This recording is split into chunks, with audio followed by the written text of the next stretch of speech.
இயேசுவில் பிரியமான சகோதர சகோதரிகளே, இன்று ஆண்டவருடைய திருமுன் நாம் வந்திருக்கிறோம். கடவுள் இந்த நாளில் வார்த்தை வழியாக நம்மோடு பேசுகிறார். ஒவ்வொரு ஞாயிற்றுக்கிழமையும் நாங்கள் உங்களுக்கு புரியும்படியாக சொல்லுகிற ஒரு செய்தி இதுதான். வார்த்தையை ஏன் இந்த ஞாயிற்றுக்கிழமைகளிலும் இந்த திருப்பலி நடக்கிற நேரத்திலும் முன்னுரிமை கொடுத்து வாசிக்கிறார்கள். இறைவார்த்தை வாசிக்கப்படுகிற போது நீங்கள் கேட்க வேண்டும் என்று வழிபாடு முறை சொல்லுகிறது. ஏன் இந்த அழுத்தம் வார்த்தைக்கு கொடுக்கப்படுகிறது? இந்த வழிபாடு முழுவதிலும் என்ன நடக்கிறது? நீங்கள் பார்த்தீங்கன்னாக்கா பைபிள் நம்ம மிசல் பூச புஸ்தகத்திலிருந்து நம்ம பேசுகிறது பூரா வார்த்தைகள் தான். ஆண்டவர் உங்களோடு இருப்பாராக, நீங்கள் அங்கேருந்து வார்த்தையை பேசுகிறீங்க. உம்மோடும் ஆன்மாவோடும் இருப்பாராக, இதை எங்களை மேலே எழுப்புங்கள், ஆண்டவரிடம் எழுப்பியுள்ளோம், எல்லாமே வார்த்தை. அதுக்கு பிறகு 3 வாசகம். அந்த 3 வாசகத்திலும் அதுக்கான விளக்கங்கள் பிரசங்கமாக. அதை தொடர்ந்து வருகிறது தான் நற்கருணை பகுதி. இந்த நற்கருணை கூட என்ன? இந்த நற்கருணைங்கிறது நம்ம வடிவத்தில் பார்க்குறோம், அப்பத்தின் வடிவத்தில், ரசத்தின் வடிவத்தில் பார்க்குறோம். அதனுடைய ஆழத்துக்குள்ளே போய் அதை பிரேக் பண்ணி பார்த்தீங்கன்னா அதில் என்ன இருக்குன்னா, அதுலேயும் வார்த்தை தான் இருக்குது. வார்த்தை மனு உருவானவர் தான் நற்கருணையானவர். இந்த நற்கருணையானவரை தான் இங்கே நம்ம கொண்டாடுறோம். அப்போ இந்த வழிபாடுகள் எல்லாமே எதிலே மையம் கொண்டு இருக்கிறது? வார்த்தையில் தான். அப்போ இந்த வார்த்தையினுடைய அழுத்தம் என்ன? ஏன் இந்த வார்த்தையை இந்த வழிபாடுகள் இவ்வளவு உயர்த்தி படிக்கிறது அப்படின்னு பார்த்தீங்கன்னா, நம்மளுடைய ஆன்மாவுக்கு இதுதான் உணவு. ஒரு கம்ப்யூட்டருக்கு உணவு எதுன்னா ப்ரோக்ராமிங். கம்ப்யூட்டர் நீங்கள் எல்லோரும் செல்ஃபோன்லாம் கையில் வச்சுருக்குறோம், கம்ப்யூட்டர் வச்சுருக்குறோம். அதுக்கு உணவு உண்டு. ப்ரோக்ராமிங் பண்ணால் தான் அது செயல்படும்.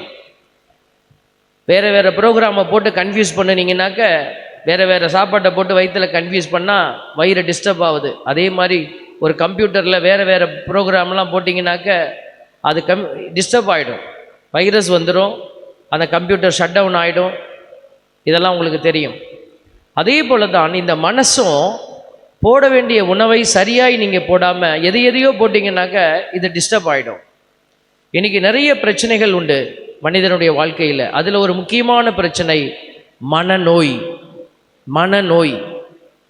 அது உடல் நோய் அல்ல, மனசில் ஒரு நோய். இன்றைக்கி நிறைய பேருக்கு இந்த மனநோய் பாதிக்கப்பட்டவர்களாக மாறிக்கொண்டிருக்கிறார்கள். நம் கண்களுக்கு முன்பாகவே நம்முடைய குடும்பங்களிலே கூட நம்ம பார்க்க முடிகிறது. வெளியில் எல்லாமே சரியாக தெரியும், ஆனால் மனசு அவங்க பேசும்போது அவங்களுடைய பேச்சில் ஒரு தெளிவு இருக்காது, ஒரு விதமான குழப்பம் இருக்கும். இதெல்லாம் மனநோயினுடைய கிரடேஷன்ஸ். சிலருக்கு கொஞ்சமாக இருக்கும், ஒரு சில பேருக்கு அழுத்தமாக இருக்கும், ஒரு சில பேருக்கு ஹையஸ்ட் லெவல் போயிடும். இதெல்லாம் எதனுடைய பலவீனம் அப்படின்னு பார்த்தீங்கன்னா, இந்த ஆத்மாவில் வெறுமை. அந்த ஆத்மாவுக்கு நம் உணவு கொடுக்காத ஒரு வெறுமையின் அடையாளங்கள் இந்த மனநோயினுடைய அடையாளங்கள். ஆகவே தான் ஆண்டவர் மீண்டும் மீண்டுமாக வார்த்தை வழியாக நம்மோடு பேசிக்கொண்டே இருக்கிறார். இந்த வார்த்தையை உண்டால் மட்டுமே உங்களுக்கு விடுதலை. ஆகவே தான் இந்த இறைவாக்கினர்கள் காலத்திலிருந்து இறைவன் பேச ஆரம்பித்தார். பல வகைகளில் பலவாறு இறைவாக்கினர்கள் வழியாக பேசியது தான் ஆண்டவருடைய வார்த்தை. அப்படிப்பட்ட இந்த அருமையான வார்த்தைகளை நீங்கள் உள்ளத்திலே ஏற்றுக்கொள்ளுங்கள். கேட்டு அதை நீங்கள் உணர்ந்து ஏற்றுக்கொள்ள வேண்டும். இப்போ இங்கே எல்லாருமே வழிபாட்டுக்கு வந்திருக்கிறீங்க, எல்லாருமே கேட்பீங்க. இப்போ நான் பேசுகிறத நீங்கள் கேட்டுட்டு தான் இருக்கிறீங்க. ஆனால் எத்தனை பேர் இந்த வார்த்தையை உள்ளத்தில் கொண்டு போய், ஆம் இது எனக்குரிய வார்த்தை என்று நீங்கள் நம்புகிறீர்களோ அவர்களுக்குத்தான் அது உணவாக மாறும். சட்டியில் சோறை வச்சுட்டு பார்த்துக்கிட்டு இருந்தால் பசி போகாது. அந்த உணவை எடுத்து எனதாக்கி கொள்ளுகிற பொழுது, உங்களுதாக நீங்கள் மாற்றி உண்டு உள்ளே தள்ளுகிற போது அது உங்களுக்கு சக்தியாக, அது பசியை எடுக்கிற ஒரு நல்ல அருமருந்தாக மாறுகிறது. அதே போல் அந்த வார்த்தையை நீங்கள் உள்ளத்தில் ஏற்றுக்கொள்வது.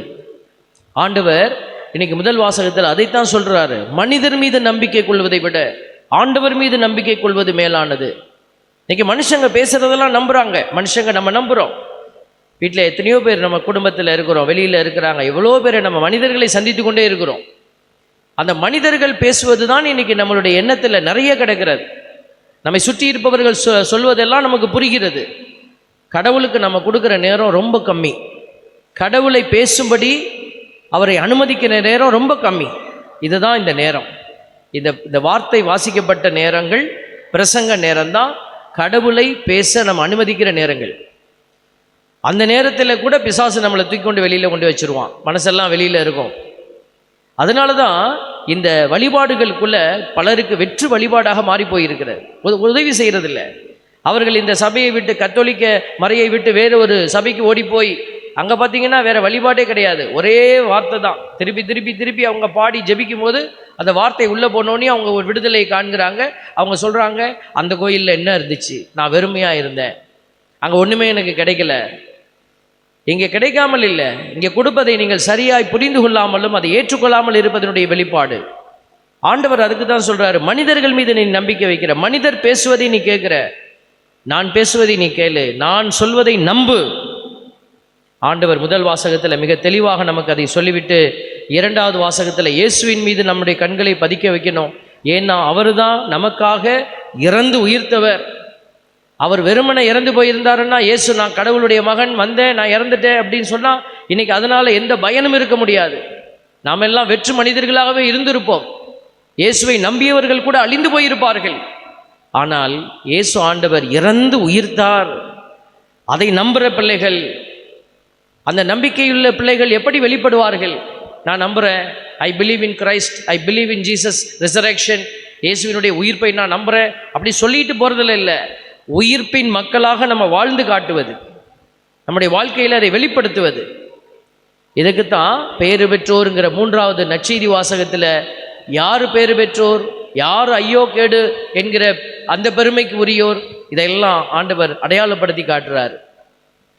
சில வருடங்களுக்கு முன்பாக நான் செமினரியில் படித்து கொண்டிருந்த போது, இறையியல் படித்து கொண்டிருந்த பொழுது ஒரு செய்தி, ஒரு செமினார் நடந்தது. அதில் ஒரு குருவானவர் ஒரு செய்தி கொடுத்தாரு.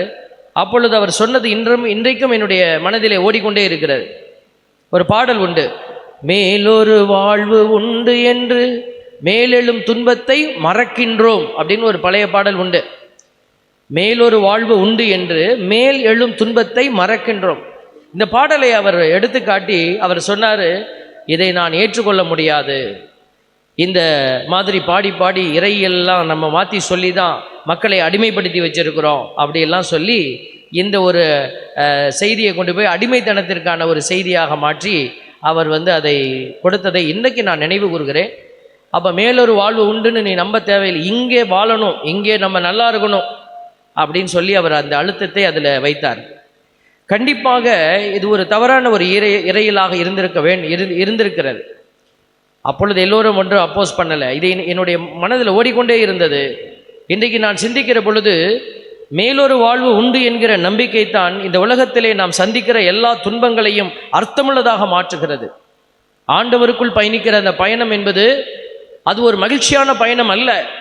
இறைவாக்கினர்கள் காலத்திலிருந்து நீங்கள் பாருங்கள், எரேமியா, எசையா, எசேக்கியேல், எந்த இறைவாக்கினுடைய புத்தகத்தை எடுத்தீங்கனாலும் அவங்க புலம்பிக்கிட்டு தான் இருந்தாங்க. எரேமியா சொல்வார், ஆண்டவரே நீர் என்னை ஏமாற்றி விட்டீர், நான் ஏமாந்து போனேன். நாங்களும் பல வேளைகளில் ஆண்டவருடைய வார்த்தையை போதிக்கிற போதிக்கிற பிள்ளைகள், குருக்கள், ஊழியர்கள் உணரக்கூடிய உணர்வும் இதுதான். வாழ்க்கையை ஏன் இப்படி நாங்கள் கொடுத்து விட்டு நிற்க வேண்டும் என்கிற உணர்வு எங்களிடத்தில் மேலோங்கி நிற்பதை பார்க்க முடியும். ஆக இறைவாக்கினர்கள் காலத்திலிருந்து அந்த உணர்வு தான் ஓடிக்கொண்டு இருக்கிறது. மேலொரு வாழ்வு உண்டு. ஆனால் இந்த உலகத்திலே இயேசுவை பின்பற்றுகிற, கடவுளுடைய திட்டத்திலே வாழ்கிற பிள்ளைகள் சந்திப்பது துன்பங்கள், துயரங்கள், வலிகள், வேதனைகள், கசப்புகள். இது உலகத்தினுடைய கசப்போடு நீங்கள் ஒப்பீடு செய்யக்கூடாது. நீங்கள் போய் வாயை கட்டாமல், வயிற்ற கட்டாமல், நம்ம வாழ்க்கையை ஒரு கட்டுக்கோப்பாக வைக்காமல் போய் கண்ட இடத்துல காசை வாங்கிவிட்டு அதனால் நம்ம போய் வருத்தப்பட்டால் அது இதில் சேராது. நீங்கள் போய் தவறான ஒரு முதலீட்டில் போய் பணத்தை போட்டுட்டு அங்கே கொண்டு காசை கொடுத்தா லட்சக்கணக்கில் வரும்னு சொல்லி ஏமாந்து போனீங்கன்னா அது இதில் சேராது. அடுத்தவன் குடியை கெடுக்கிறதுக்கு நீங்கள் உள்ளே போய் பூந்து எதையாவது செஞ்சு அதனால் அடி வாங்கிட்டு வந்து அது இதில் சேராது. நன்மைகள் செய்து கிறிஸ்துவின் அடையாளமாயிருந்து நீங்கள் துன்புறுகிற ஒவ்வொரு துன்பமும் ஆண்டவருக்கு சான்று பகர்கிற துன்பங்கள். ஆகவே தான் ஆண்டவர் பாருங்க இன்னைக்கு சொல்கிறாரு நமக்கு, கொலோசியர் 2:2 சொல்கிறாரு, என் உழைப்பால் உள்ளங்கள் யாவும் ஊக்கமடைந்து அனைவரும் அன்பினால் ஒன்றாக இணைக்கப்பட வேண்டும். பவுலடியாருடைய ஆசையை சொல்கிறாரு. இவ்வாறு கடவுளுடைய மறைபொருளாகிய கிறிஸ்துவை யாவரும் அறிந்து உணர வேண்டும். கிறிஸ்துவினுடைய உயிர்ப்பில் பங்கு பெறுதல் என்பது சும்மா அறிவு அளவில் பெற்றுக்கொண்டு வாழ்வது அல்ல. எனக்கு தெரியும் இயேசு கிறிஸ்து தான் என் கடவுள், அவர் உயிர்த்திட்டாரு, நான் நம்புகிறேன். இதை நம்ம அறிவில் பெற்றுக்கொண்டு ஒரு இன்டலெக்சுவல் நாலேஜுக்குள்ளே வச்சுக்கொண்டு செயல்படுவது அல்ல. இன்னைக்கு நிறைய கூற்றுகள் நிறைய சபைகளில் சொல்கிறாங்க, விசுவாசத்தினாலே நீதிமான் பிழைப்பான். விசுவாசி, அவ்வளோதான், நீ விசுவசித்தா போதும், இயேசு என் இரட்சகர் சொன்னா போதும். இல்லை, உன்னுடைய வார்த்தை உன்னை செயலுக்குள் அழைத்து செல்லாமல் போனால் உன்னுடைய நம்பிக்கை அறிக்கை வீணானது. ஆகவே தான் பவுலடியார் சொல்றாரு பாருங்க, என் உழைப்பால் நான் ஒரு பெருமைக்குரிய நிலையில் இருந்தார் பவுலடியார். தூக்கி தூர போட்டுட்டு இயேசுவை அறிந்து கொண்ட பின்னார் பிச்சைக்கார மாதிரி இறங்கி வந்துட்டாருங்க. அவர் பெரிய படைத்தளபதி, அதையெல்லாம் பிடித்து கொண்டிருக்கவில்லை. கூப்பிட்டா 10 பேர் வருவான், போடான்னா 10 பேர் போவான். கையிலே அதிகாரம், கையிலே ஒரு வாள், அவருக்கென்று படைகள், பரிவாரங்கள். கடைசியில் இயேசுவை ஏற்றுக்கொண்ட பின்னர் எல்லாவற்றையும் தூக்கி எறிந்துவிட்டு ஒரு பரிதாபத்திற்குரிய நிலைக்குள்ளே போய் கூடை மேயக்கூடிய அல்லது கூடாரங்கள் அமைக்கக்கூடிய தொழிலை செய்துதான் ஒரு பிழைப்பு நடத்தினார். அவர் சொல்றார், என் உழைப்பால் உள்ளங்கள் யாவும் ஊக்கமடைந்து அனைவரும் அன்பினால் ஒன்றாக இணைக்கப்பட வேண்டும். இவ்வாறு கடவுளுடைய மறைபொருளாகிய கிறிஸ்துவை யாவரும் அறிந்து உணர வேண்டும். அந்த அறிவு திறனால் உறுதியான நம்பிக்கையை அவர்கள் நிறைவாக பெற வேண்டும். இதுவே என் விருப்பம். பார்த்தீங்களா? அப்போ பவுலடியார் என்னதுக்காக இவ்வளோ ஓடி ஓடி பேசினாருன்னா, எல்லாரும் இயேசுவினுடைய அந்த அறிவில் நிறைவடையணும். ஏதோ இயேசுங்கிற பெயரை மட்டும் மனசில் வச்சுக்கிட்டு ஒரு பரலோகத்து மந்திரம் சொல்லுவேன், ஒரு அருளிந்த மரியை சொல்லுவேன், ஒரு பிதாக்கு சொன்ன போடுவேன், ஜெபமாலை சொல்லுவேன், அல்லது நம்ம நம்பிக்கை அறிக்கை சொல்லுவேன். இது மட்டும்தான் நம்மளுடைய வாழ்க்கையினுடைய அடையாளங்களாக இருந்தால் அது பத்தாது. ஆகவே தான் சொல்றாரு பாருங்க, கொலோசியர் 2:3 சொல்லுது, ஞானமும் அறிவுமாகிய செல்வங்கள் அனைத்தும் கிறிஸ்துவில் மறைந்துள்ளன. கிறிஸ்துவில் தான் எல்லாம் மறைந்து கிடக்கிறது. அதனால தான் நீங்க கிறிஸ்துவை தேடி வாங்க, கோயிலுக்கு போங்க, ஜெபம் பண்ணுங்க, பைபிள் படிங்க. இந்த வெர்ஷன் எல்லாம் வேற வேற, ஆனா இதெல்லாம் சொல்லுகிற செய்தி, கிறிஸ்துவுக்குள் நீங்கள் என்ன செய்யுங்க, உங்க ஞானத்தை தேடுங்க, அப்போ உங்க ஞானம் நிறைவடையும். கிறிஸ்துவுக்குள் நீங்க பயணித்து பாருங்க, அப்போ உங்க வாழ்க்கை நிறைவடையும். கிறிஸ்துவுக்குள் வாழ்ந்து பாருங்க, அப்போ உங்க வாழ்க்கை சுகமடையும், சுவையடையும். இதுதான் ஆண்டவர் நமக்கு சொல்லுகிற செய்தி. பிள்ளைகளே, ஆண்டவருக்குள் வாழ்ந்து மரித்த நம்முடைய புனிதர்களை எடுத்து வச்சு பார்க்கும்போது அவங்க எல்லாவற்றையும் இழந்தவர்கள், ஆனால் மகிழ்ந்தவர்கள். அவர்கள் யாரும் புலம்பிக் கொண்டு சாகல, மகிழ்ந்து செத்தார்கள். தலையை வெட்ட போறாங்கன்னு தெரிந்தும் மகிழ்ச்சியோடு தலையை கொடுத்தார்கள். எப்படி? அவர்கள் கிறிஸ்துவுக்குள் இருந்ததுனாலே. அதே கிறிஸ்துவினுடைய மனநிலை, அவர் சிலுவையிலே எப்படி இருந்தாரோ அதே மனநிலை அவர்களுக்கு கிடைக்கிறது. நமக்கும் துன்பங்கள் மத்தியிலே கடந்து செல்கிற பொழுது, ஒரு நன்மையை செய்வதற்கு ஆற்றல் வேண்டி நம்ம போராடுகிற போது கிறிஸ்துவுக்குள் பயணித்தால் நீங்கள் அந்த காரியத்தை எல்லாம் ஆசையாக செய்வீங்க. வீட்டில் கணவன் மனைவி அன்பு செய்யணும், பிள்ளைகளை அன்பு செய்யணும். வீட்டில் ஒரு போராட்டம் இருக்கிறது, குடும்பங்களிலே ஒரு போராட்டம், செய்யும் தொழிலே ஒரு போராட்டம். அவ்வளோ கஷ்டப்பட்டு சம்பாரித்த காசு கோயிலுக்கு வந்தால் சாமியார் சொல்கிறாரு 10ல் 1 பகுதி காணிக்க போடுன்னு சொல்கிறாரு, அதிலே ஒரு போராட்டம். ஏழைகளுக்கு கொடுன்னு சொல்கிறாங்க, அதிலே ஒரு போராட்டம். இந்த போராட்டத்தை எல்லாம் மகிழ்வோடு செய்வார்கள். யார் செய்வார்கள்? கிறிஸ்துவுக்குள் வாழ்கிற பிள்ளைகள் மகிழ்வோடு செய்வார்கள். கிறிஸ்துவுக்குள் வாழாத பிள்ளைகள் புலம்புவார்கள், வேதனைப்படுவார்கள், தலையிலே அடித்து கொண்டு தான் அவர்கள் எல்லா நன்மையும் செய்வார்கள். இப்போ கோயிலுக்கு வரணுமா, வந்து தொலையணும், என்ன பண்ணுறது, போய் உட்கார்ந்துட்டாவது வருவோம். இது கிறிஸ்துவின் மனநிலையில் அல்ல, அது பயத்தின் மனநிலை. நரகத்துக்கு போயிடுவனோ அப்படிங்கிற பயத்தின் மனநிலை. எங்க இதை செய்யலைன்னா என்னை ஆண்டவர் சபிச்சு விடுவாரோ, பயத்தின் மனநிலை. ஆண்டவர் இத்தகைய மனநிலையிலிருந்து வெளியில வாங்க, ஆண்டவருக்கு உகந்த பிள்ளைகளா இருங்கன்னு நமக்கு அழைப்பு கொடுக்கிறார். பிள்ளைகளே, இந்த அருமையான திருப்பலியில வந்திருக்கிற நீங்க உணர்ந்து கொள்ள வேண்டிய ஒரு விஷயம், நம்ம கிறிஸ்துவினுடைய அறிவு அப்படின்னா 5 அறிவின் பிள்ளைகளாக நம்ம வாழ்ந்துட்டு இருக்கிறோம். சீராக்கிய ஞான நூல் 17:5 சொல்லுது, 5 அறிவை பயன்படுத்தும் உரிமையை ஆண்டவர் அவர்களுக்கு அளித்தார். 5 அறிவு, எல்லா விலங்குகளுக்கும் 5 அறிவு இருக்கு. ஆடு, மாடு, நாய், பூனை, பன்னி, எல்லாத்துக்கும்.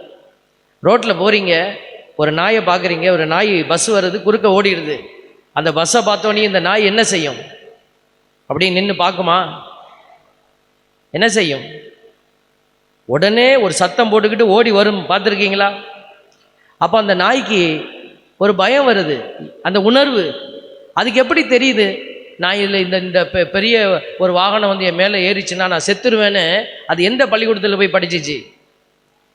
அதுக்கு உணர்வு, இந்த ஐந்தறிவினுடைய உணர்வு அப்படி தான் அது சொல்லிக் கொடுக்கும். இன்றைக்கி நம்ம ரோட்டில் போகிறோம், திடீர்னு ஒரு வண்டி வந்துருச்சு, நம்ம என்ன பார்க்குறோமா? நம்மளும் அதே உணர்வை வெளிப்படுத்துகிறோம், அப்படின்னு பின்னாடி வரோம். இது ஐந்தறிவு. இன்னும் சற்று அதிகமாக போய் பார்த்தீங்கன்னாக்க நம்ம பணத்தை சேர்த்து வைக்கிறோம், பெருமையை சேர்த்து வைக்கிறோம், அடுத்தவனுக்கு கொடுக்கக்கூடாது, எல்லாம் எனக்கு தான் வேணும். இன்றைக்கி எல்லாம் கொடுக்கறதெல்லாம் குறைச்சிக்கிட்டு வரோம், பேங்க் பேலன்ஸ் ஏற்றிக்கிட்டு வரோம். இதெல்லாம் என்ன மனநிலை? ஐந்தறிவின் மனநிலை. பணக்காரர்களாக இருப்பது பெருமை அல்ல பிள்ளைகளே.